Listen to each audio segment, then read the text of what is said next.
आज के इस वीडियो में हम लोग क्लास 12th के राजनीति शास्त्र के जो सन 2022 में पूछा गया क्वेश्चन आंसर है उन सब का संपूर्ण विश्लेषण करने वाले हैं।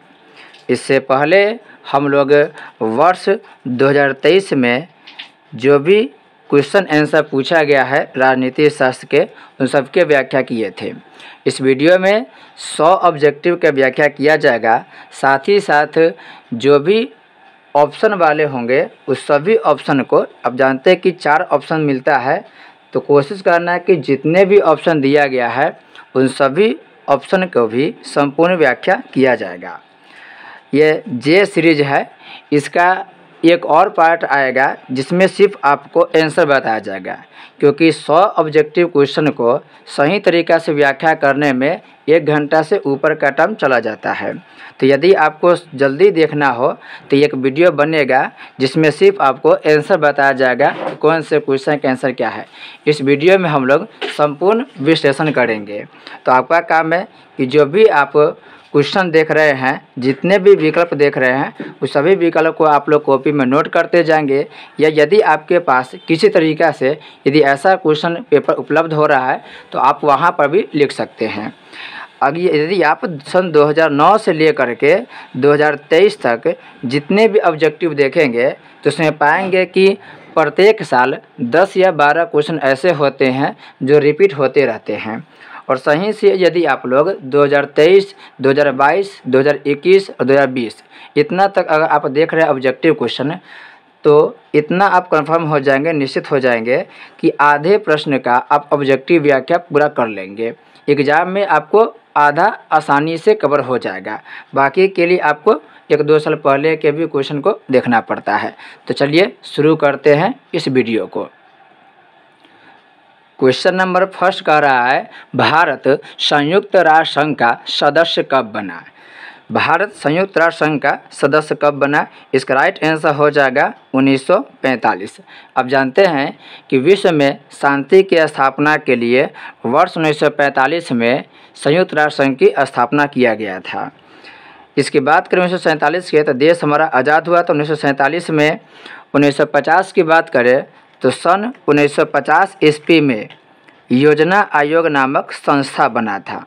योजना आयोग नामक एक संस्था बना था। हालांकि अब यह आयोग समाप्त कर दिया गया है और इसके स्थान पर नीति आयोग की स्थापना की गई है। वर्ष 1952 की बात करें तो सन 1952 ईस्वी में बहुत सारा आपको डेट देखने को मिलेगा, जिसमें से आप एक याद रखेंगे कि भारत में पहला आम चुनाव जो हुआ था वह 1952 में हुआ था। इसके अलावा बात करें 1952 के, तो पटना नगर निगम की स्थापना की बात करें, पटना नगर निगम का स्थापना भी वर्ष 1952 में हुआ था। इसके अलावा बात करें तो वन महोत्सव की शुरुआत भी 1952 ईस्वी में हुआ था। तो आपको सबसे बड़ी यही पर बात ध्यान देना है कि यह तो क्वेश्चन की व्याख्या बताया जाएगा, साथ साथ जो भी विकल्प है उसमें आपको अन्य तथ्य भी बताया जाएगा। तो आपका काम क्या है कि उसी अन्य तथ्य को आप लोग कॉपी में नोट करते जाएंगे, या कहीं ना कहीं आप अपने जो यहाँ अगर क्वेश्चन उपलब्ध हो रहा है तो उसमें आप नोट कर लेंगे। यही आपके आने वाले समय में बहुत बेहतरीन तरीक़े से काम करने वाला है। नेक्स्ट क्वेश्चन कर रहा है, 2003 में अमेरिका ने किस देश पर आक्रमण किया था? इसका राइट आंसर हो जाएगा इराक देश पर अमेरिका ने आक्रमण किया था। अब जानते हैं जो इराक देश है वह एशिया का ही हिस्सा है। इसके साथ साथ आप जो भी देश देख रहे हैं यहाँ पर, इराक हो गया, ईरान हो गया, सीरिया हो गया, अफ़गानिस्तान हो गया, ये सभी देश एशिया महादेश में स्थित है। और आप इसकी राजधानी भी याद रखेंगे, इराक की राजधानी हो गया बगदाद। नेक्स्ट क्वेश्चन कह रहा है, अंतर्राष्ट्रीय न्यायालय का मुख्यालय कहाँ अवस्थित है? अंतर्राष्ट्रीय न्यायालय की बात करें तो इसके मुख्यालय अवस्थित होगा द हेग शहर में।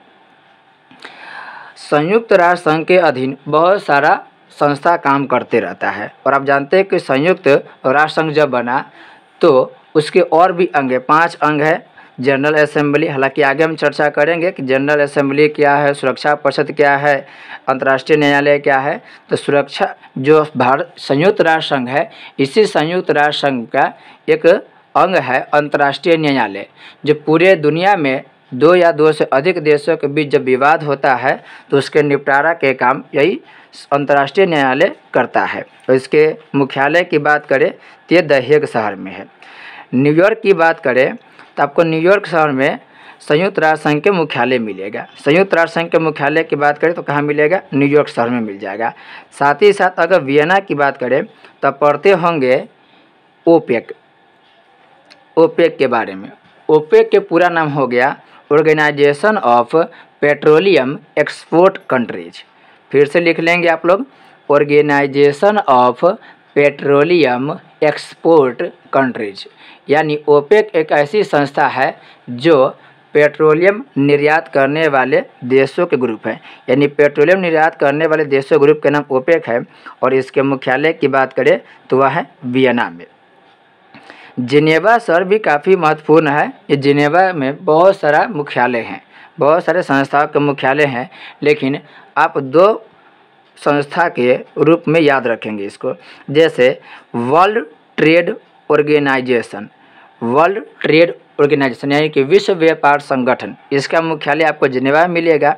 साथ ही साथ वर्ल्ड हेल्थ ऑर्गेनाइजेशन, तो वर्ल्ड हेल्थ ऑर्गेनाइजेशन इसका भी मुख्यालय जिनेवा में है।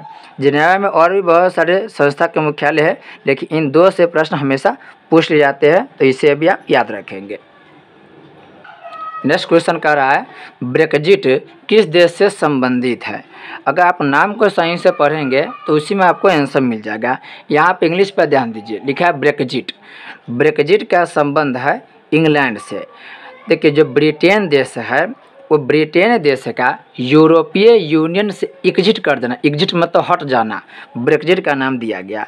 एक संस्था है यूरोपीय यूनियन, यूरोपीय यूनियन, और इस यूरोपीय यूनियन में ब्रिटेन भी एक सदस्य देश के रूप में था। लेकिन इसी यूरोपीय यूनियन में ब्रिटेन जो देश था वो एग्जिट हो गया, एग्जिट मतलब कि हट गया, तब से एक शब्द बन गया ब्रेक्जिट। तो इसका संबंध किससे है, इंग्लैंड से।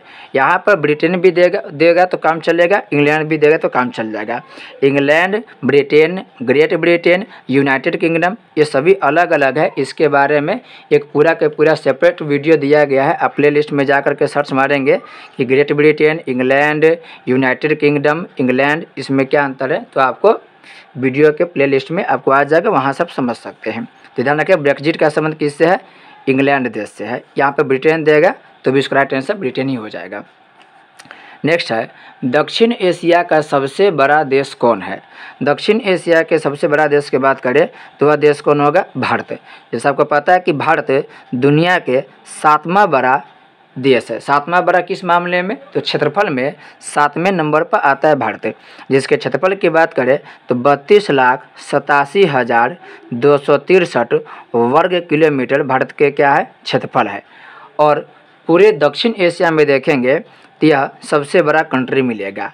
और दक्षिण एशिया में ही ये सभी देश आता है। अफगानिस्तान है, भारत है, पाकिस्तान है, बांग्लादेश है, नेपाल है, भूटान है, ये सभी देश देखेंगे। जैसे कि आपको श्रीलंका मिल गया, मालदीव हो गया, ये सभी दक्षिण एशिया के ही देश है।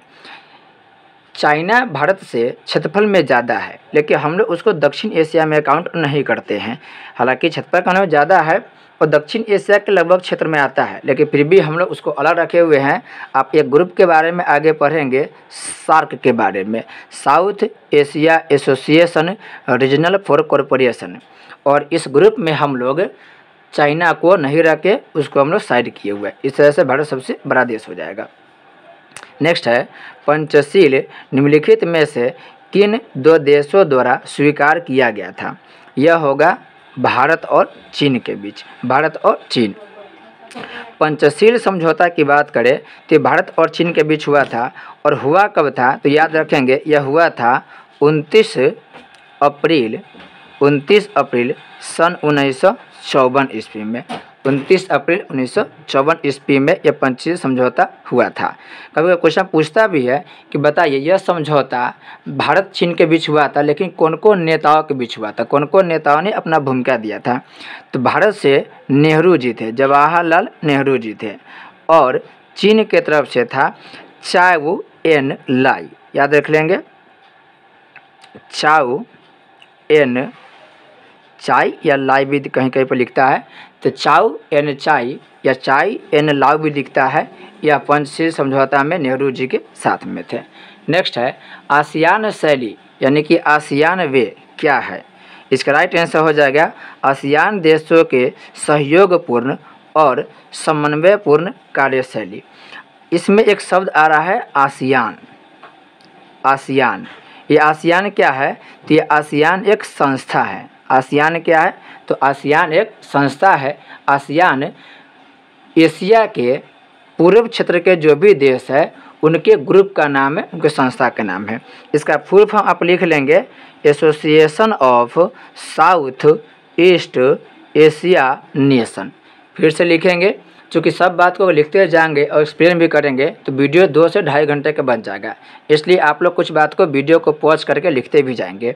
Association of south east Asian nation, और यह जो आसियान नामक संस्था है यह बना था 1967 ईस्वी में, और इसके मुख्यालय की बात करें तो इसके मुख्यालय है जकार्ता देश। कभी कभी पर 2 नंबर में क्वेश्चन पूछ लेता है कि आसियान में जो भी देश है उन सबके नाम लिखें।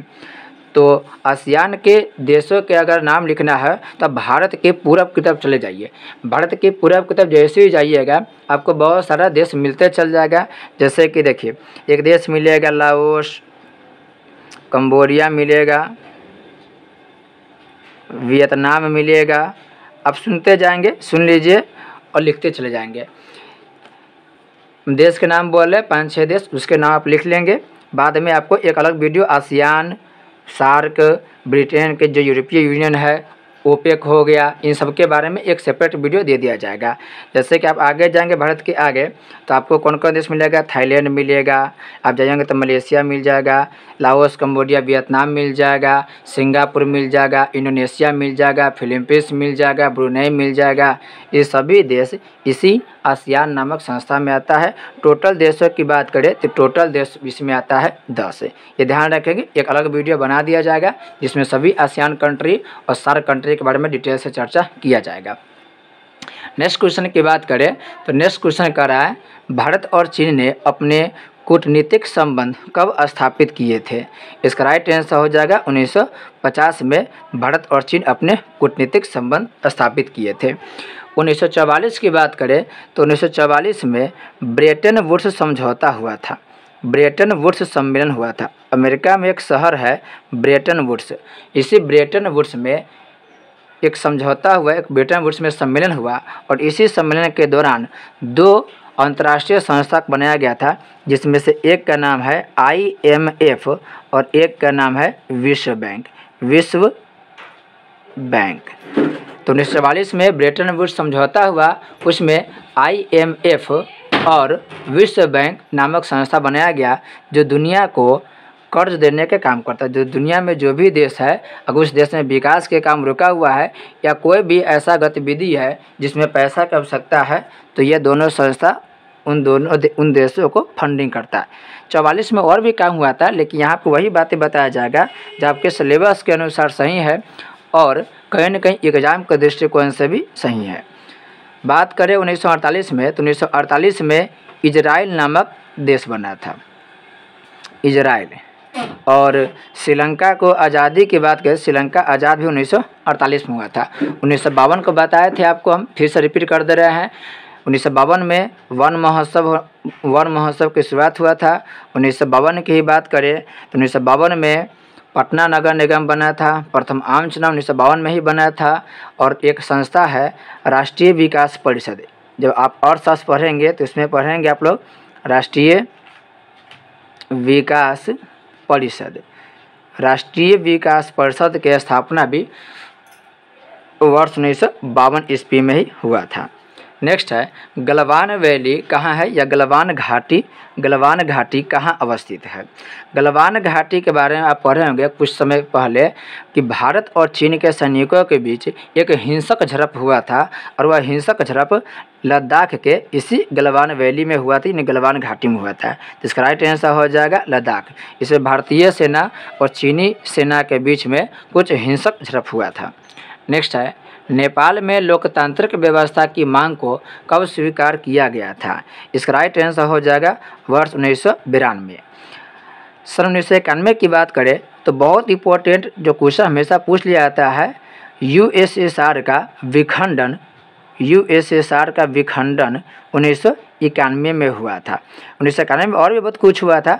भारत में एलपीजी की शुरुआत हुआ था। एलपीजी मतलब लिबरलाइजेशन, प्राइवेटाइजेशन और ग्लोबलाइजेशन, यानी भारत निजीकरण, उदारीकरण, वैश्वीकरण को अपनाया था 1991 में। क्वेश्चन पूछेगा भारत वैश्वीकरण को कब अपनाया था, तो 1991 में अपनाया था।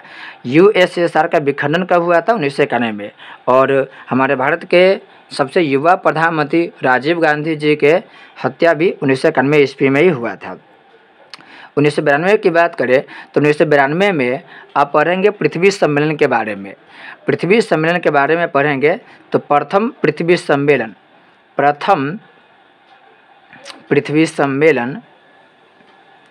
सन 1992 ईस्वी में ही हुआ था। प्रथम पृथ्वी सम्मेलन 1992 में हुआ था। 1995 की बात करें तो वर्ष 1995 ईस्वी में WTO यानी कि वर्ल्ड ट्रेड ऑर्गेनाइजेशन यानी कि विश्व व्यापार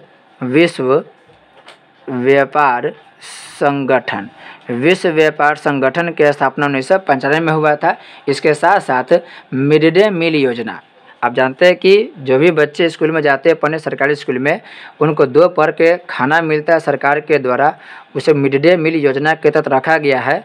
इस मिड डे मील योजना यानी कि मध्याह्न भोजन जो योजना है उसकी शुरुआत भी 1995 ईस्वी में ही हुआ था। नेक्स्ट है भारत में पहले नगर निगम की स्थापना कब की गई थी। यहाँ पे क्वेश्चन है कि भारत में सबसे पहले किया गया था नगर निगम की स्थापना 1688 ईस्वी में। 1688 ईस्वी में किया था। किसी किताब में आपको 1687 मिलेगा, लेकिन उसका राइट आंसर आप 1688 देंगे। 1688 में नगर निगम की स्थापना किया गया था। और यह नगर निगम की स्थापना कहाँ किया गया था, तो यह किया गया था मद्रास में। मद्रास के ही अभी वर्तमान में नाम बदल करके चेन्नई हो गया है। तो पहले चेन्नई का पुराना नाम क्या था, मद्रास था। इसके अलावा क्वेश्चन पूछेगा इंग्लैंड में गौरवपूर्ण क्रांति कब हुआ था, तो इंग्लैंड में गौरवपूर्ण क्रांति 1688 में ही हुआ था। 1950 बताएं आपको, योजना आयोग की स्थापना 1950 में हुआ था। और 1857 की क्रांति के बारे में तो सब जानते हैं। 1857 की क्रांति जिसे हम लोग प्रथम स्वतंत्रता संग्राम कहते हैं, सन 1857 में हुआ था।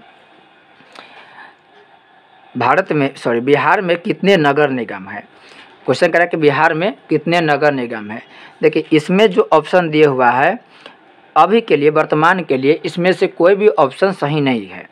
वर्तमान की बात करें, हालांकि ये जो क्वेश्चन पूछा गया 2022 में पूछा गया है, उस समय भी संख्या बदला था। अब संख्या तो पूरी तरह से बदल ही चुका है।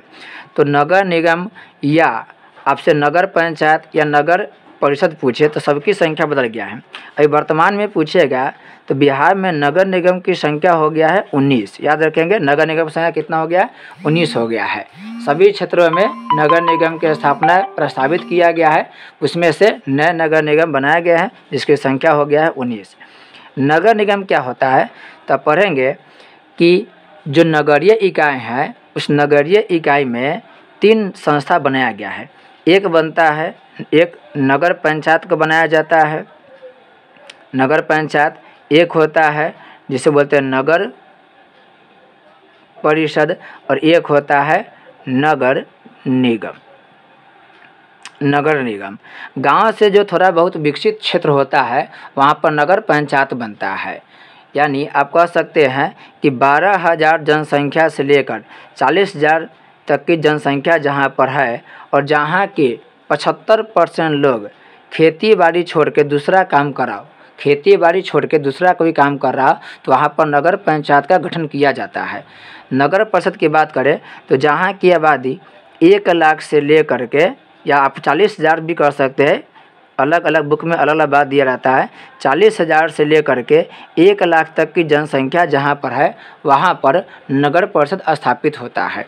और नगर निगम की बात करें तो 1 लाख की आबादी से ज़्यादा आबादी जहाँ पर होता है वहाँ पर नगर निगम की स्थापना की जाती है। अलग अलग यहाँ पर देखिए आपको महत्व मिल जाएगा। इन सब के सदस्यों के जो चुनाव होता है वह प्रत्यक्ष रूप से होता है।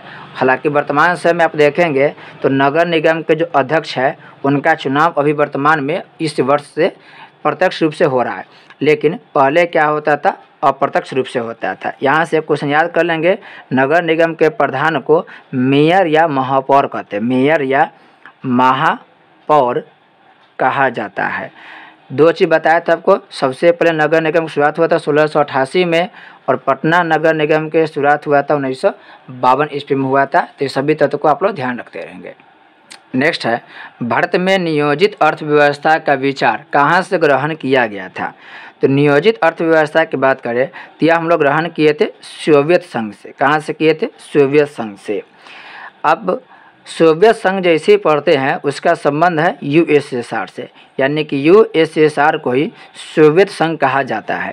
और ये जब टूट गया तब इसका उत्तराधिकारी बना रूस। तो कभी कभी हम लोग यूएसएसआर को रूस के भी नाम से पुकारेंगे तो कोई ज़्यादा अतिशयोक्ति नहीं माना जाएगा। ये जो सोवियत संघ है इसका एक शासक था जिसका नाम है स्टालिन। और यही स्टालिन अपने देश के विकास के लेकर के एक नियोजित अर्थव्यवस्था की शुरुआत किया था, यानी वह एक योजना बनाया था जो योजना 5 वर्षों का था और इसका नाम दिया गया था पंचवर्षीय योजना। तो प्रत्येक 5 साल पर किसी एक समस्या को दूर करने के लिए स्टालिन के द्वारा 5 वर्ष की योजना बनाया गया। जब हम लोग आज़ाद हुए तो हम लोग के सामने भी बड़ा गंभीर समस्या था। देश में बेरोजगारी था, भुखमरी की स्थिति था, जनसंख्या बहुत ज़्यादा था, तो उसको मेंटेन करना बड़ा मुश्किल था। तो हम लोग ने यही नियोजित अर्थव्यवस्था इसी सोवियत संघ से ग्रहण कर लिया और उसी के द्वारा हम लोग 1950 में योजना आयोग नामक संस्था बनाए। और इस योजना आयोग को कहे कि आप प्लान बनाइए, 5 वर्षों के प्लान बनाइए जिसके द्वारा हम किसी देश के एक समस्या पर अगले 5 वर्ष तक ध्यान देंगे। फिर इनके द्वारा सन 1951 में, यानी योजना आयोग के द्वारा 1951 में पंचवर्षीय योजना की शुरुआत किया गया। और इस पंचवर्षीय योजना की शुरुआत जो हुआ था 1951 में हुआ था। चूँकि 5 वर्ष के था तो चलेगा कब तक 1956 तक चले था। तो क्वेश्चन पूछेगा कि बताइए पंचवर्षीय योजना की शुरुआत कब हुआ था? तो 1951 में हुआ था और यह खत्म कब हुआ? तो 1956 तक। प्रथम पंचवर्षीय योजना 1951 से 1956 तक चला था। क्वेश्चन फिर पूछेगा कि बताइए इसमें किस पर ध्यान दिया गया? तो इस पर कृषि पर ध्यान दिया गया कि कृषि को हमको क्या करना है? विकसित करना है। क्योंकि भारत एक कृषि प्रधान देश है और उस समय भारत की अधिकांश आबादी कृषि पर निर्भर था, लेकिन फिर भी हम लोगों के सामने अनाज के संकट था, इसलिए हम लोग शुरुआत में कृषि पर ध्यान देने के लिए 5 वर्ष के योजना बनाए थे। यहाँ पर एक है बॉम्बे प्लान। ये बॉम्बे प्लान का भी बहुत बड़ा महत्वपूर्ण रोल है देश के अर्थव्यवस्था के विकास के लिए। इस बॉम्बे प्लान की शुरुआत हुआ था सन 1944 ईस्वी में। बॉम्बे के 8 उद्योगपति मिलकर के जो एक योजना बनाया था, प्लान बनाया था, उसी को नाम दिया गया बॉम्बे प्लान। याद रखेंगे, बॉम्बे प्लान 1944 ईस्वी में। नेक्स्ट है, निम्न में से किसे सबसे पहले भारत रत्न से सम्मानित किया गया था? भारत रत्न जो है वह हमारे देश के सबसे बड़ा नागरिक अवार्ड है और यह हमेशा मिलते रहता है। हालांकि कोविड के समय में कुछ वर्ष के लिए गैप हो गया था, लेकिन भारत के सबसे बड़ा ये पुरस्कार है। और इसकी बात करें कि सबसे पहले ये किसको मिला था, तो यहाँ पर देखिए ऑप्शन में जब देखेंगे तो थोड़ा सा कन्फ्यूज हो सकते हैं। भारत रत्न की जो शुरुआत हुआ था वह हुआ तो 1954 में, और 1954 में 3 आदमियों को मिला था भारत रत्न का पुरस्कार। एक मिला था एस राधाकृष्णन को, फिर उसमें मिला था, आप पढ़ते होंगे, सी राजगोपालाचारी जो वायसराय थे, इनको भी मिला था। और एक व्यक्ति हुए हैं सीवी रमन जो भौतिक के बहुत बड़े वैज्ञानिक थे, सीवी रमन। तो सीवी रमन जो है इनको भी 1954 में मिला था। लेकिन इसमें से क्वेश्चन का पूछा है कि सबसे पहले। तो जब भी आपको ऐसा ऑप्शन मिलता है तो उसमें आप लोग इसका राइट जो आंसर लगाएंगे वो लगाएंगे एस राधा कृष्णन को। देखिए वर्ष 1954 में तो मिला था, लेकिन इसमें सबसे पहले की बात जब भी होता है तो इसका हम लोग राइट आंसर किसको लगाते हैं? एस राधा कृष्णन को लगाते हैं। तो याद रखेंगे एस राधा कृष्णन यानी कि सर्वपल्ली राधाकृष्णन, जिनका जन्म दिवस हम लोग शिक्षक दिवस मनाते हैं, वे भारत रत्न पाने वाले प्रथम व्यक्ति हुए। और उनके साथ साथ ये 2 व्यक्ति के नाम भी आप जानते हैं कि भारत रत्न को मिला हुआ है। राजेंद्र प्रसाद की बात करें तो भारत के प्रथम राष्ट्रपति थे, ये बिहार के थे। और इनको भारत रत्न की बात करें तो एक वर्ष राजेंद्र प्रसाद को 1962 में मिला था, सन 1962 में, जिस वर्ष भारत चीन के बीच युद्ध हुआ था। और पंडित नेहरू को भारत रत्न मिला हुआ था सन 1955 ईस्वी में। आपको इन सबको नहीं याद रखना है, मेन रूप से आपको इनको याद रखना है, इनसे क्वेश्चन पूछा जाता है।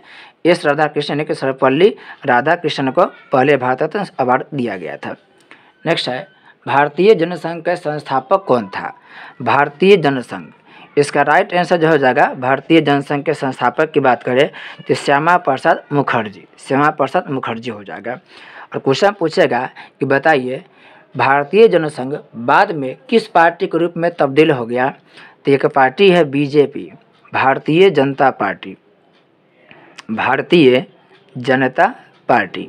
ये भारतीय जनता पार्टी ही समझिए जनसंघ का एक रूप था, मतलब जनसंघ बाद में यही बीजेपी रूप में तब्दील हो गया।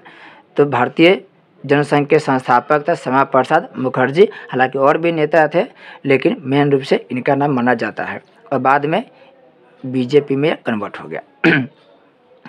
नेक्स्ट है 1960 में किन राज्यों का निर्माण हुआ था? 1960 में किन राज्यों का निर्माण हुआ था? ये हुआ था महाराष्ट्र और गुजरात, महाराष्ट्र और गुजरात। 1960 की बात है, बॉम्बे नामक एक राज्य हुआ करता था, बॉम्बे। ये बॉम्बे राज्य 2 भागों में बट गया। गुजराती बोलने वाले लोग के लिए एक अलग राज्य बना जिसका नाम हुआ गुजरात, और मराठी बोलने वालों के लिए एक अलग राज्य बना जिसका नाम था महाराष्ट्र। तो पहले बॉम्बे एक राज्य था, यही बॉम्बे बाद में मुंबई बना और मुंबई शहर राजधानी है, लेकिन बॉम्बे पहले राज्य हुआ करता था, यही टूट गया 2 भाग में। गुजराती बोलने वाले गुजरात बना लिए, मराठी बोलने वाले महाराष्ट्र। तो याद रखें क्या 1960 में कौन कौन राज्य बना? महाराष्ट्र और गुजरात। इन सब से कोई खास क्वेश्चन नहीं पूछता है, लेकिन इनसे पूछता है, पंजाब हरियाणा से क्वेश्चन पूछता है। पंजाब हरियाणा की बात करें तो सन 1966 की बात है, 1966 के सन 1966 में इसी पंजाब शहर से क्या हो गया? हरियाणा के क्या हो गया? अलग हो गया। पंजाबी देखिए, पंजाबी बोलने वाले पंजाब हो गए और हिंदी बोलने वाले हरियाणा बना लिए। हालांकि बहुत आप लोग बाद में जब पढ़ेंगे पेप्सू के बारे में तो उसमें डिटेल से आपको चर्चा किया जाएगा। राज्य पुनर्गठन आयोग के बारे में बात किया जाएगा, तो राज्यों का निर्माण कैसे हुआ, भाषाई आधार पर कैसे हुआ, वहाँ पर आपको विस्तार से चर्चा करना पड़ता है। जम्मू कश्मीर के बारे में तो अलग ही टॉपिक होता है, 4-5 घंटे का। अब जानते हैं कि 1947 में जब देश आज़ाद हुआ था तो जम्मू कश्मीर को वहाँ के जो वायसराय था लॉर्ड माउंटबेटन बोले कि ठीक है, आप चाहें तो भारत में मिल सकते हैं, चाहे तो पाकिस्तान में मिल सकते हैं, या आप चाहें तो स्वतंत्र हो सकते हैं। लेकिन एक एडवाइस दिए थे कि या तो भारत में मिल जाइए या पाकिस्तान में, क्योंकि 2 देशों के बीच में आप स्वतंत्र रूप से सही से नहीं रख सकते हैं। फिर बाद में ये स्वतंत्र होने का विचार बनाए थे। फिर आप पढ़ते होंगे कि जम्मू कश्मीर पर पाकिस्तान के सेनाओं ने यहाँ पर आक्रमण कर दिया था। फिर यहाँ के जो राजा थे हरि सिंह, वो हरि सिंह भारत से सहयोग मांगे थे। फिर सहयोग उनको किए कि नहीं, कि जब तक सहयोग तब करेंगे जब आप क्या करेंगे कि मेरे जो एक विलय पत्र है उसमें आप साइन करेंगे। तो जम्मू कश्मीर के राजा हरि सिंह विलय पत्र पर साइन करते हैं और फिर जा कर के भारत के जो सेना है, गृह मंत्री उस समय जो थे वल्लभ भाई पटेल, वो यहाँ पर सेना भेजते और पाकिस्तानी सेना को बाहर करते हैं। ये सब आप लोग सुनते होंगे, बहुत ज़्यादा आर्टिकल 370 के बारे में डिटेल से पढ़ते होंगे। इसकी चर्चा हम लोग एक अलग वीडियो में करेंगे तो बेहतर रूप से समझ में आएगा। बस इतना समझिए कि 1947 में इस पर जो अटैक हुआ था पाकिस्तान के द्वारा, फिर हम लोग 1948 में समझिए कि जम्मू कश्मीर को अपने क्षेत्र में मिलाए थे। हालांकि पीओ के जो क्षेत्र है, पीओ के पाकिस्तान ऑक्यूपाइड क्षेत्र, वो अभी भी पाकिस्तान के हिस्से में है। फिर इसमें एक और क्वेश्चन पूछ लेता आपसे कि 2019 के जो समय था उसमें जम्मू कश्मीर को 2 केंद्र शासित प्रदेश में बांट दिया गया। इसकी चर्चा हम लोग एक सेपरेट वीडियो में करेंगे, आसानी से आपको समझ में आएगा। नेक्स्ट क्वेश्चन यहाँ पर है 1956 में राज्यों के पुनर्गठन का आधार क्या था। सबसे पहला क्वेश्चन यही पूछता है कि बताइए राज्य के पुनर्गठन अधिनियम कब बना। राज्य पुनर्गठन अधिनियम बना था 1956 में। जब क्वेश्चन पूछेगा राज्य पुनर्गठन आयोग यह कब बना, यह बना था 1953 में। और यह बना था किसके आधार पर, तो भाषा के आधार बना था। सबसे पहले जब देश को आज़ादी मिला तो ऐसा प्रस्ताव रखा गया था कि हम प्रशासन के आधार पर राज्यों को बनाएंगे।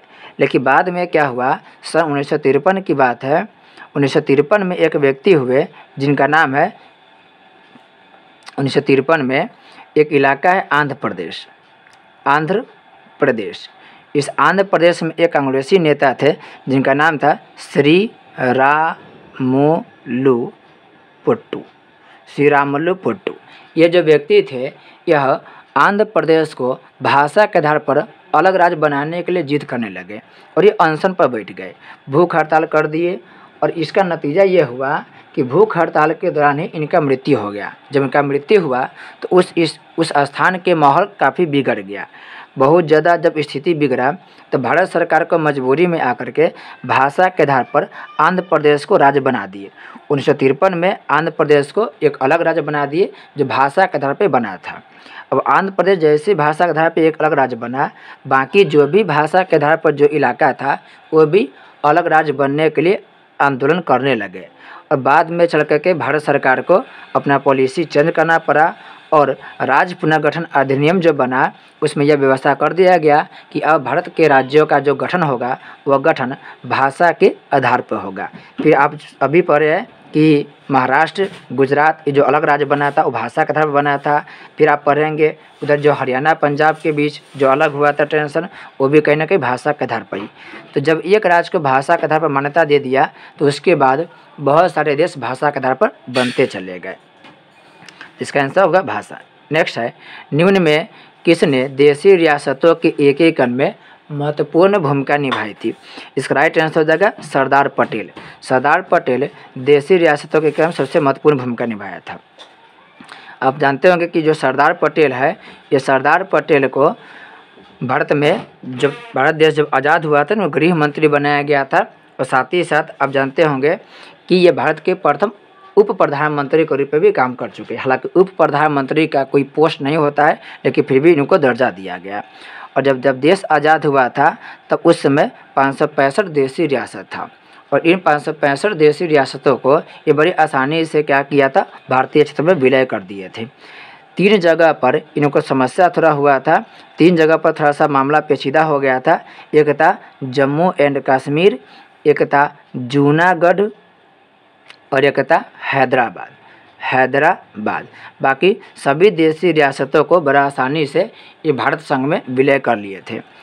जूनागढ़ को बाद में क्या हुआ कि यहाँ पर जनमत संग्रह कराए और जनमत संग्रह करा करके ये भारत संघ में ये मिल गया। हैदराबाद पर पुलिस कार्रवाई किया गया, सैन्य प्रयोग किया गया और इनको भी मिला दिया गया। जम्मू कश्मीर में थोड़ा सा क्या हुआ कि थोड़ा सा समझिए कि समय की कमी की वजह से या समझिए कि नेहरू जी के थोड़ा दूरदर्शिता की वजह से यहाँ पर पूरी तरीक़ा से विलय नहीं हो पाया, क्योंकि नेहरू जी नहीं चाहते थे कि यहाँ पर ज़्यादा कोई समस्या क्रिएट हो। जब सरदार पटेल जम्मू कश्मीर में अटैक करने के लिए गए तो वहाँ पर पूरी तरीक़ा से पाकिस्तानी सेना को बाहर कर दिए। लेकिन बाद में नेहरू जी सरदार पटेल और उनके सेना को क्या किए, बाहर मतलब बुला लिए थे, जिसके वजह से कहीं ना कहीं थोड़ा सा समस्या क्रिएट हो गया था। ये आप लोग जब मेन वीडियो बताया जाएगा तो डिटेल से सब चर्चा किया जाएगा। बस इतना समझिए अभी के लिए कि देशी रियासतों को एकीकरण पे सबसे मेन भूमिका कौन निभाए थे, तो ये निभाए थे सरदार पटेल। इसलिए सरदार पटेल को कभी कभी आप पढ़ते होंगे भारत का बिस्मार्क, आप पढ़ते होंगे जर्मनी एकीकरण। जब आप क्लास 10th में जर्मनी की एकीकरण पढ़ते होंगे तब पढ़ते हैं कि जर्मनी का एकीकरण हुआ था 1871 में। और जर्मनी को एकीकरण करने में ये बिस्मार्क नामक आदमी के बहुत बड़ा भूमिका था। तो ये तो जर्मनी के 300 हिस्सा को एक किया था। बिस्मार्क जो था 1871 में जर्मनी के 300 छोटे बड़े टुकड़ों को एक किया था। लेकिन सरदार पटेल 565 देशी रियासतों को क्या कर दिया था, एक कर दिया था। ये बहुत बड़े बड़े एग्जाम में क्वेश्चन पूछा गया, यहाँ तक यूपीएससी में क्वेश्चन पूछा गया है कि बिस्मार्क और सरदार पटेल की तुलना कीजिए। तो बिस्मार्क जो था उसको 15 महीना लगा था और 300 टुकड़ा को एक करने में, जबकि सरदार पटेल मात्र ये 15 महीना लगा था जी, बहुत ज़्यादा समय लगा था। जबकि ये क्या किए थे, मात्र 15 से 17 दिन में ये पूरे देशी रियासतों को भारत संघ में विलय कर लिए थे। ऊपर से भारत में बहुत ज़्यादा डाइवर्सिटी देखने को मिलता है, भाषा अलग अलग, रीति रिवाज, परंपरा, वहाँ के लोग के देखिएगा अलग अलग तरह के सारा कुछ आपको अलग मिलेगा, खान पान सब कुछ अलग। फिर भी उतना डाइवर्सिटी होते हुए भी सरदार पटेल इतना ज़्यादा दूरदर्शी व्यक्ति थे, इतना ज़्यादा समझिए कूटनीतिक विचार के थे कि पूरे देशी रियासतों को बड़ी आसानी से क्या किए थे, मिला लिए थे। तो कहीं ना कहीं जब भी कंपेयर की बात होता है तो बिस्मार्क से ज़्यादा बड़ी भूमिका सरदार पटेल को दिया जाता है। नेक्स्ट है पंजाब का पुनर्गठन कब हुआ था। पंजाब के पुनर्गठन की बात करें तभी हम बता है कि पंजाब का जो क्षेत्र था उसके पुनर्गठन पंजाब हरियाणा दोनों की बात करें तो 1900 कितना हो जाएगा, 66 में किया गया था। 1956 की बात करें तो 1956 में पता है कि राज्य पुनर्गठन अधिनियम बना था 1956 में, राज्य पुनर्गठन अधिनियम 1956 में बना था। 2019 की बात करें तो 2019 में जम्मू कश्मीर जो राज्य था उस राज्य को 2 केंद्र शासित प्रदेश में डिवाइड कर दिया गया। नेक्स्ट है यहाँ पर नागा नेशनल काउंसिल का नेता कौन था। नागा नेशनल काउंसिल का नेता कौन था, जिसका राइट आंसर हो जाएगा अंगामी जापू फिजो, अंगामी जापू फिजो। यहाँ पर लाल डेंगा, डेंगा लिखा है लेकिन इसको लाल डेंगा पढ़ेंगे। जो लाल डेंगा है यह पूर्वी भारत के जो मणिपुर राज्य है वहाँ के एक विद्रोही व्यक्ति था। ये चाहता था कि मणिपुर जो क्षेत्र है वो भारत राज्य में नहीं मिले, वो भारत से अलग रहे, और बहुत बड़ा आंदोलन किया था। लेकिन बाद में इनको किस तरह से भारत में बुलाया गया, ये बाहर रह के आंदोलन कर रहा था, फिर इनको भारत में बुलाया गया और फिर जा कर के कहीं ना कहीं भारत सरकार के बीच अच्छा से समझौता हुआ और ये बाद में जा कर के मान गए और विद्रोह करना छोड़ दिए। मणिपुर में ये प्रथम बार मुख्यमंत्री बने थे, फर्स्ट मुख्यमंत्री। हालांकि शुरुआत में ये अलगाववादी नेता के रूप में काम कर रहे थे। अलगाववादी नेता का मतलब होता है कि जो मणिपुर क्षेत्र है उसको भारत संघ में ना होकर के एक अलग आज़ाद देश के रूप में बनाना। पीए संगमा के बारे में अगर आपको प्रणब मुखर्जी के चुनावी समय याद होगा आपको, तो जब प्रणब मुखर्जी राष्ट्रपति के पद पर लड़ रहे थे तो उनके विपक्ष में, उनके विरोध में पीए संगमा चुनाव लड़ रहे थे। हालांकि पीए संगमा राष्ट्रपति हार गए थे, राष्ट्रपति का निर्वाचन हार गए थे, ये चुनाव हार गए थे। लेकिन यह आप जब जाएंगे नागालैंड क्षेत्र में, पूर्वी भारत में, ये बहुत बड़े नेता के रूप में माने जाते हैं। तो इसका राइट नागा नेशनल काउंसिल का नेता हो गया अंगामी जापू फिजो। लाल डेंगा एक अलगाववादी नेता था, बाद में जाकर के यह मुख्यमंत्री बना था मणिपुर के। पीए संगमा बहुत बड़ा राजनीतिज्ञ है। यह पूर्वी क्षेत्र में समझे कि अपने बल पर एक राजनीतिक दल बना है और उस राजनीतिक दल को भारत में आज राष्ट्रीय दल की भी मान्यता मिला हुआ है। राष्ट्रपति का चुनाव ये लड़ चुके हैं। नेक्स्ट है निम्न में कौन से देश G77 का सदस्य है। G77 का सदस्य की बात करें तो G मतलब यहाँ पर होगा ग्रुप, और 77 विकासशील देशों का एक ग्रुप है जिसको बोलते हैं G77। इसका राइट आंसर क्या होगा, अविकसित देश, यानी कि जो सॉरी यहाँ पर हो जाएगा विकासशील देश, अविकसित नहीं, विकासशील देश के ग्रुप के नाम है G77। और इसकी स्थापना की बात करें तो इसकी स्थापना हुआ था 1964 ईस्वी में। जी जहाँ भी देखेंगे वहाँ पर हो जाएगा G मतलब ग्रुप। एक आप पढ़ेंगे G7, तो जो G7 है यह 7 विकसित देशों के समूह का नाम है G7। फिर आप पढ़ेंगे G20। G20 का मतलब हो गया कि देश दुनिया में 20 उभरते हुए अर्थव्यवस्था वाले देश के जो ग्रुप है उसे नाम दिया गया G20। और इस वर्ष G20 की मीटिंग भारत में ही होने वाला है। तो G7 पूछे तो 7 विकसित देशों ग्रुप है। G20 पूछे तो दुनिया में 20 उभरते हुए जो अर्थव्यवस्था वाले देश है उसका नाम है G20। G77 पूछे तो यह 77 विकासशील देशों के ग्रुप का नाम है जिसका स्थापना हुआ था 1964 ईस्वी में। नेक्स्ट है संयुक्त राष्ट्र संघ का सबसे बड़ा अंग है। तो संयुक्त राष्ट्र संघ का सबसे बड़ा अंग कौन होगा? महासभा, जिसे हम लोग बोलते हैं जनरल असेंबली। साथ ही साथ सुरक्षा परिषद, सचिवालय और अंतर्राष्ट्रीय न्यायालय, ये सब भी संयुक्त राष्ट्र संघ के क्या है? अंग है। इसमें अंतर्राष्ट्रीय न्यायालय की बात करें तो इसका मुख्यालय याद रखिएगा, बताए थे आपको, द हेग शहर में इसका मुख्यालय है। और दुनिया में जो भी दो देशों के बीच में जो भी तनावपूर्ण स्थिति होता है, यहीं पर उसका निपटारा होता है। नेक्स्ट है निम्न में कौन एक मौलिक अधिकार नहीं है? तो निम्न में कौन एक मौलिक अधिकार नहीं है? इसमें जैसे आप देखेंगे समानता का अधिकार ये मौलिक अधिकार है। आर्टिकल पढ़ेंगे आप 14 से 18 तक तो समानता का अधिकार मिलेगा। शोषण के विरुद्ध अधिकार ये भी है, आप जब 23-24 पढ़ेंगे तो शोषण के विरुद्ध अधिकार है। धार्मिक स्वतंत्रता का अधिकार ये भी है, आर्टिकल 25 पढ़ेंगे तो डिटेल से समझा जाएगा। इसमें संपत्ति का अधिकार नहीं है। संपत्ति का अधिकार पहले मौलिक अधिकार था, लेकिन अब संपत्ति का अधिकार को मौलिक अधिकार के श्रेणी से हटा दिया गया है। तो याद रखेंगे मौलिक अधिकार में संपत्ति का अधिकार नहीं आता है। पहले मौलिक अधिकार कितना था? 7 था, अब कितना है? तो 6 है। नेक्स्ट है सिक्किम भारत का हिस्सा कब बना था? तो सिक्किम भारत का हिस्सा बना था वर्ष 1975 में। सिक्किम जो था पहले एक अलग ही देश हुआ करता था, जहाँ पर चोग्याल वंश के शासन था, लेकिन बाद में यहाँ के जो जनता था वही भारत के पक्ष में था, भारत में मिलना चाहता था। फिर बाद में इंदिरा गांधी के समय में सिक्किम को भारत क्षेत्र में मिला दिया गया। याद रखेंगे सिक्किम भारत के जब राज्य बना था तो उस समय प्रधानमंत्री कौन थी? इंदिरा गांधी। तो इंदिरा गांधी के समय में सिक्किम भारत का एक हिस्सा बना था। 1975 में बहुत सारे घटना हुआ था, जब आपके एग्जाम के दृष्टि से कौन सा इंपॉर्टेंट है उसको याद रखेंगे। पहला क्या हो गया? तो सिक्किम भारत का हिस्सा बना था। फिर इंदिरा गांधी के समय में ही आपातकाल लगा था 1975 में, इसे भी याद रखेंगे। 1975 में आपातकाल इंदिरा गांधी के द्वारा लगाया गया था। फिर आप जब अर्थशास्त्र पढ़ेंगे तो वहाँ पढ़ेंगे क्षेत्रीय ग्रामीण बैंक। तो क्षेत्रीय ग्रामीण बैंक की स्थापना भी 1975 में हुआ था। 1975 में हुआ था। अब जब हिस्ट्री को ठीक से पढ़ेंगे तो वहाँ पर एक वियतनाम देश की चर्चा आएगा। या वियतनाम देश का एकीकरण, वियतनाम देश का एकीकरण की बात करें तो ये भी हुआ था 1975 में। तो 1975 के सभी बात आप लोग याद रखेंगे।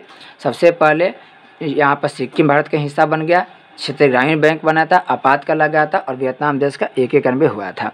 इसी में से क्वेश्चन पूछा 1971 से। तो 1971 में बांग्लादेश एक स्वतंत्र देश बना था। बांग्लादेश क्या था? एक स्वतंत्र देश बना था और उस समय भी प्रधानमंत्री इंदिरा गांधी थी। कहीं ना कहीं इंदिरा गांधी के द्वारा ही बांग्लादेश को एक स्वतंत्र देश के रूप में बनाया गया। 1977 की बात करें तो यहाँ से क्वेश्चन खूब पूछता है कि भारत में गैर कांग्रेसी सरकार, प्रथम गैर कांग्रेसी सरकार, केंद्र की बात हो रहा है यहाँ पर। केंद्र में प्रथम गैर कांग्रेसी सरकार कब बनाया था? तो 1977 में बना था। ये मोस्ट इम्पोर्टेंट है, इसको याद रखेंगे। 1980 में बीजेपी पार्टी बना था। बीजेपी यानी भारतीय जनता पार्टी कब बना था? 1980 में ही बना था। ये सही मोस्ट इम्पोर्टेंट बात है, इसको याद रखेंगे। यहाँ पर तो आप मत भूलेंगे, इसको से खूब क्वेश्चन पूछता है कि केंद्र में प्रथम बार गैर कांग्रेसी सरकार कब बनाया था? 1977 में। और जब सरकार बना था तो कौन पार्टी था? गैर कांग्रेस। जब कांग्रेस नहीं जीता तब उस समय जीता था जनता पार्टी। और उस समय प्रधानमंत्री बने थे मोरारजी देसाई। तो इन सब के नाम याद रखेंगे। 1977 में केंद्र में पहली बार गैर कांग्रेसी सरकार बना। कौन पार्टी के था? तो जनता पार्टी के। प्रधानमंत्री कौन बने थे? तो मोरारजी देसाई प्रधानमंत्री बने थे। नेक्स्ट है राष्ट्रीय मानवाधिकार आयोग की स्थापना कब हुआ था? राष्ट्रीय मानवाधिकार की स्थापना की बात करें तो यह हुआ था 1993 ईस्वी में। और मानवाधिकार के लेकर के सबसे पहले आप पढ़ेंगे कि सबसे पहले आंदोलन कहाँ हुआ? तो मानवाधिकार के लिए सबसे पहले आंदोलन अमेरिका यानी कि यूएसए में हुआ था। प्रत्येक वर्ष 10 दिसंबर को राष्ट्रीय मानवाधिकार दिवस मनाया जाता है। 1995 की बात करें तो 1995 में बताया था WTO की स्थापना हुआ था। 1997 में याद रखेंगे, आपको बताया था कि प्रथम पृथ्वी सम्मेलन हुआ था 1992 में। प्रथम पृथ्वी सम्मेलन 1992 में हुआ था। इसके 5 साल जोड़िएगा तो 1997 में दूसरा पृथ्वी सम्मेलन हुआ था और सन 2002 में तीसरा पृथ्वी सम्मेलन हुआ था। तो याद रखेंगे 1992 में प्रथम पृथ्वी सम्मेलन, 1997 में दूसरा पृथ्वी सम्मेलन और 2002 में तीसरा पृथ्वी सम्मेलन हुआ था। नेक्स्ट है, भारत के प्रथम नियंत्रक एवं महालेखा परीक्षक कौन थे? प्रथम नियंत्रक एवं महालेखा परीक्षक, इसको हम बोलते हैं कंट्रोलर एंड ऑडिटर जनरल। इसे कभी कभी हम लोग बोलते हैं CAG, controller and auditor general, इसको कैग बोलते हैं। इसको हिंदी बोलते हैं नियंत्रक एवं महालेखा परीक्षक। इसके राइट आंसर की बात करें, इसका राइट आंसर हो जाएगा वी नरहरि राव भारत के प्रथम CAG यानी कि कैग थे। और कभी क्वेश्चन पूछता है कि बताइए कैग जो है, कैग इसकी चर्चा संविधान के किस अनुच्छेद में है? तो इसकी चर्चा संविधान के आर्टिकल नंबर 148 में है। नेक्स्ट है, 1975 की राष्ट्रीय आपातकाल की घोषणा के समय भारत के प्रधानमंत्री कौन थी? अभी बताएं आपको, इंदिरा गांधी उस समय भारत के प्रधानमंत्री थी। आपातकाल इंदिरा गांधी के द्वारा लगाया गया था और कहीं न कहीं भारत के इतिहास में जब लोकतंत्र की चर्चा होता है तो लोकतंत्र के काला दिन में से इस आपातकाल के समय को माना जाता है। और इसी आपातकाल के विरोध में जयप्रकाश नारायण एक आंदोलन किए थे जिसका नाम है संपूर्ण क्रांति। आपातकाल 1975 में जब हुआ तब इंदिरा गांधी से जनता बहुत दुख था। बाद में यही इंदिरा गांधी जब 1977 में चुनाव होता है तो इंदिरा गांधी यानी कांग्रेस पार्टी हार जाती है और केंद्र में पहली बार गैर कांग्रेसी सरकार बनता है जो मोरारजी देसाई। तो याद रखें, क्रमबद्ध से पढ़ेंगे तो सब बात याद रखेगा आपको। 1975 में आपातकाल लगाया गया जिसके बाद जनता दुखी हो गया और जब चुनाव हुआ तो 77 के चुनाव में इंदिरा गांधी को करारी हार मिला था और केंद्र में जनता पार्टी की सरकार बन गई थी। राजीव गांधी, देखिए इंदिरा गांधी के हत्या कर दिया गया 1984 ईस्वी में। अब जब पढ़ेंगे ऑपरेशन ब्लू स्टार तो आप वहाँ पढ़ेंगे कि स्वर्ण मंदिर में इंदिरा गांधी हमारे भारतीय सैनिकों को ऑर्डर दिए थे, वहाँ पर खालिस्तानी के जो समर्थन लोग थे तो उन खालिस्तानी समर्थन लोगों के पकड़ने गिरफ्तार करने के लिए भारत के जो स्वर्ण मंदिर है वहाँ पर भारत के जो पुलिस प्रशासन व्यवस्था था उस मंदिर में प्रवेश कर गया, जिससे वहाँ के सिख लोगों को बहुत ज़्यादा दुख हुआ, उनके धार्मिक भावनाओं को ठेस पहुँचा। और उसी धार्मिक भावना की वजह से इंदिरा गांधी के बॉडीगार्ड इंदिरा गांधी की हत्या कर दिया। तो जैसे 84 में हत्या हुआ इंदिरा गांधी के, उनके जो सुपुत्र हुए राजीव गांधी वो आते हैं और भारत में प्रधानमंत्री बनते हैं। तो इंदिरा गांधी के मृत्यु के बाद प्रधानमंत्री के पद कौन संभाले? राजीव गांधी संभाले। लेकिन राजीव गांधी की भी हत्या 1991 में हो गया था, 1991 में। तो याद रखेंगे इंदिरा गांधी भी प्रधानमंत्री थी, राजीव गांधी भी। मोरारजी देसाई 77 में बने थे, 77 में। और प्रथम गैर कांग्रेसी जो प्रधानमंत्री बने थे वो मोरारजी देसाई ही बने थे। चौधरी चरण सिंह ये भी यूपी के मुख्यमंत्री थे और बाद में जाके भारत के प्रधानमंत्री बने थे। नेक्स्ट है, पूर्व की ओर देखो नीति किस प्रधानमंत्री के द्वारा शुरू की गई थी? तो ये शुरू किया था PV नरसिम्हा राव ये भी प्रधानमंत्री थे। अटल बिहारी वाजपेयी ये भी थे। इंद्र कुमार गुजराल, मनमोहन सिंह सभी प्रधानमंत्री के ही नाम है। इसमें से PV नरसिम्हा राव पूर्व की ओर देखो, इसे बोलते हैं लुक ईस्ट पॉलिसी। कभी कभी आपको इंग्लिश में ऐसे ही दे देगा लुक ईस्ट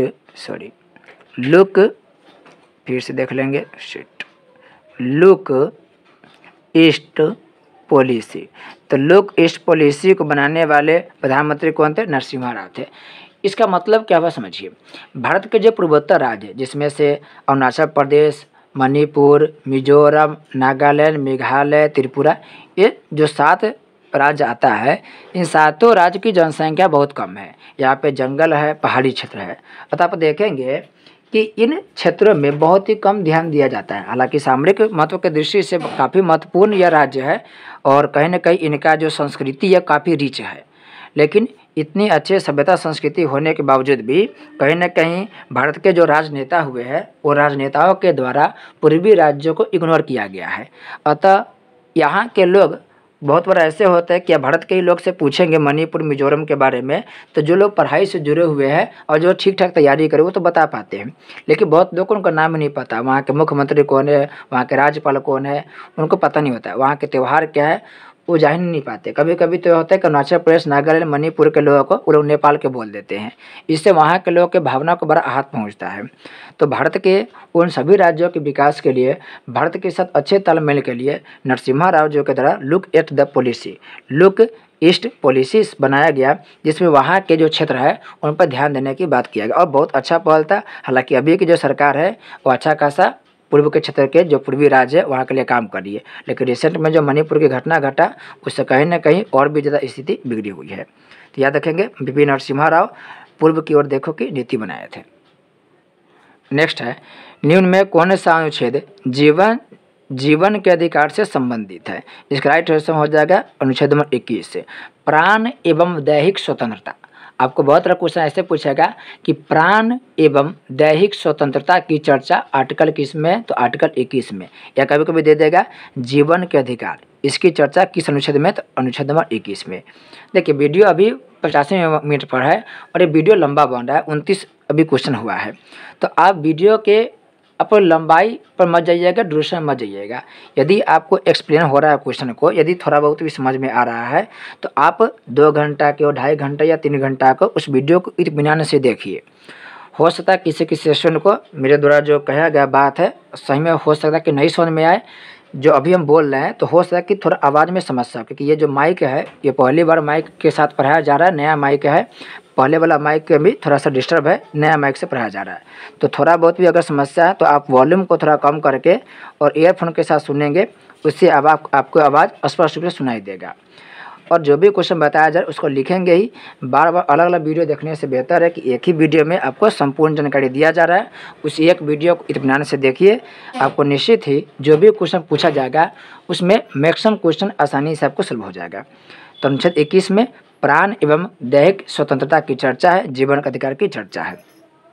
अनुच्छेद 14 में देखेंगे तो अनुच्छेद 14 में है विधि के समक्ष समानता, विधि के समक्ष समानता, विधि के समक्ष समानता की चर्चा अनुच्छेद नंबर 14 में है। आप पढ़ते होंगे कि जो विधि के समक्ष यानी कानून के नज़र में सब समान है, यह हम लोग कहाँ से लिए हैं, तो यह हम लोग इंग्लैंड के संविधान से लिए हैं। कहाँ से लिए हैं, इंग्लैंड के संविधान से लिए हैं कि कानून के नज़र में सब क्या रहेगा, बराबर रहेगा। अनुच्छेद 18 में उपाधि के अंत कर दिया गया है, उपाधि के अंत। उपाधि के अंत के मतलब क्या है कि पहले के लोग को बहुत उपाधि मिलता था, जैसे पढ़े होंगे गांधी जी को कैसर हिंद की उपाधि मिला था, राय बहादुर की उपाधि बहुत लोग को मिलता था, सर की उपाधि मिलता था, नाइटहुड की उपाधि मिलता था, लेकिन इन सभी उपाधियों को वर्तमान में समाप्त कर दिया गया है, आर्टिकल नंबर 18 कहता थे। अनुच्छेद 15 में कहा गया है कि जाति, धर्म, लिंग, भाषा इन सब के आधार पर भेदभाव नहीं किया जाएगा। तो यहाँ पर भेदभाव समाप्त किया गया है। यहाँ पर विधि के समक्ष यानी कानून के समक्ष सबको बराबर अधिकार दिया गया है। 21 में जीवन जीने का अधिकार, जैसे इसमें कहा गया है कि जो भी नागरिक है भारत में उन सबको अपना जान बचाने के क्या है जी अधिकार है। ऐसा नहीं कि राज्य उनकी जान के साथ खिलवाड़ करेगा, आप जान बचाने के लिए स्वतंत्र है। यदि कोई ऐसा परिस्थिति हो रहा है जिस परिस्थिति में आपको जान की खतरा है और उस स्थिति में आप सामने वाले व्यक्ति को किसी प्रकार से नुकसान पहुंचा दे रहे हैं, जैसे मान लेते हैं कि एक व्यक्ति है और उसको मारने के 5-6 लोग आ रहे हैं, उस स्थिति में वो जाने कि उस व्यक्ति को, ठीक है ना, जो व्यक्ति को मारने आ रहे हैं उस व्यक्ति को ऐसा लगेगा कि यह व्यक्ति आ रहा है और मारने के पर्पज से आ रहा है और कहीं ना कहीं उस पर अटैक करता है बहुत भयंकर तरीके से। इस अटैक में वो अपनी जान बचाने को लेकर के सामने वाला को हत्या भी कर दे रहे हैं, तो ये अपराध के श्रेणी में नहीं आता है, क्योंकि सभी को अपने जान बचाने का अधिकार इस संविधान के द्वारा दिया गया है। यही आर्टिकल नंबर 21 कहता है। नेक्स्ट है, भारत के संविधान में राज्य के नीति निर्देशक तत्वों को किस देश से लिया गया है? नीति निर्देशक तत्वों को करा किस देश से लिया गया है? तो होगा आयरलैंड के संविधान से। किससे? आयरलैंड से। भारत का जो संविधान है वह संविधान विदेशी संविधान से बहुत प्रेरित है। हालांकि इसमें बुरा मानने की कोई बात नहीं है, क्योंकि जो भी देश में कोई अच्छी बातें हैं तो अच्छी बातों को स्वीकार करने में कोई समस्या नहीं होनी चाहिए। आप किसी का नकल कर रहे हैं और नकल कहीं ना कहीं अच्छा है तो सही माना जाता है। तो हम लोग जितने भी देश में अच्छे अच्छे प्रावधान था वो सभी अच्छे अच्छे प्रावधान को भारत के संविधान में क्या किए थे? लागू कर दिए थे, भारत के संविधान में जोड़ दिए थे। जैसे हम लोग 200 वर्ष ब्रिटेन के कहीं ना कहीं उपनिवेश बने थे और ब्रिटेन के नियम कानून में हम लोग रम गए थे। ब्रिटेन के कानून को हम लोग भली भांति परिचित हो गए थे। तो जब देश आज़ाद हुआ तो ज़्यादा जो नियम कानून था वो इंग्लैंड के संविधान से ही हम लोग ग्रहण कर लिए। तो कहा गया कि संसदीय व्यवस्था ये अधिकांश जो कानून था वो किस देश से ग्रहण किया गया है, तो इंग्लैंड से, क्योंकि इंग्लैंड के कानून के जो इंग्लैंड के कानून था उसके साथ हम लोग जीने के आदी हो गए थे, उसका आदत पड़ गया था। तो यहाँ से हम लोग ले लिए संसदीय व्यवस्था और सारा कानून ले लिए थे, अधिकांश कानून। कनाडा से हम लोग लिए संघीय व्यवस्था। संघीय व्यवस्था ये इंपॉर्टेंट है, याद रखेंगे। संघीय व्यवस्था, संघीय व्यवस्था में क्या होता है कि इसमें केंद्र होता है और राज्य होता है, लेकिन केंद्र को ज़्यादा पावर दिया जाता है और राज्य को पावर कम मिलता है। तो हम लोग कनाडा से लिए संघीय व्यवस्था, इसमें केंद्र सरकार मजबूत है और कहीं ना कहीं राज्य सरकार केंद्र के सामने क्या है, कमज़ोर है। अमेरिका से हम लोग लिए मौलिक अधिकार और आयरलैंड से लिए नीति निर्देशक तत्व।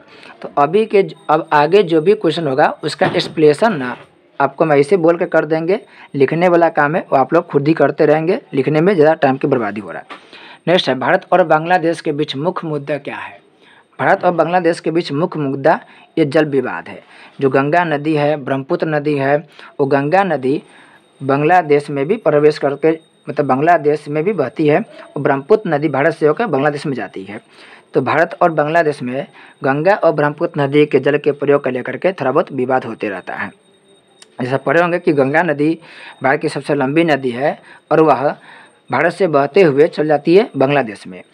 फिर ब्रह्मपुत्र नदी भारत से बहते हुए चल जाती है बांग्लादेश में, और बाद में जाकर गंगा और ब्रह्मपुत्र दोनों नदी मिल जाती है बांग्लादेश में और एक नदी बन जाती है। तो उससे पहले जो भारतीय क्षेत्र में बहती है उसमें जो जल के प्रयोग हो रहा है, उसके जल के प्रयोग को लेकर इन दोनों देश के बीच थोड़ा बहुत बीच में थोड़ा सा विवाद उत्पन्न होते रहता है। नेक्स्ट है, भारत और पाकिस्तान के बीच 1948 के युद्ध में विवाद का मुद्दा क्या था। तो भारत पाकिस्तान के बीच जब युद्ध हुआ तो 1948 में, तो उसमें मेन विवाद का मुद्दा था कश्मीर के अधिकार को लेकर के। चूँकि भारत में मिलने के लिए हरि सिंह, जो वहाँ के राजा थे, जम्मू कश्मीर के राजा हरि सिंह, वो हरि सिंह भारत संघ में मिलने के जो विलय पत्र था उस विलय पत्र पर साइन कर दिए थे, लेकिन जम्मू कश्मीर का कुछ हिस्सा पर पाकिस्तान कब्जा कर लिया था। तो पाकिस्तान उस पर अपना कब्जा जमाता है, जबकि भारत सरकार का कहना है कि चूँकि विलय पत्र पर वहाँ के राजा साइन कर दिए है तो पूरा जम्मू कश्मीर का क्षेत्र हमारा है, और इसी को लेकर कहीं ना कहीं समस्या उत्पन्न होती रहती है। नेक्स्ट है, श्रीलंका के जातीय संघर्ष में भारत सीधे कब शामिल हुआ। श्रीलंका के जातीय संघर्ष, इसका राइट आंसर हो जाएगा 1987।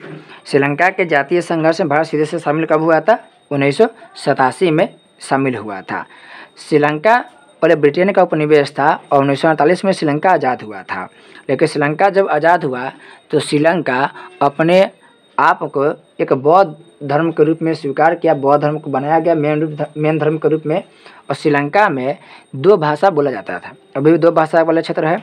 एक है सिंहली भाषा जो श्रीलंका के मेन भाषा है, और एक है तमिल भाषा।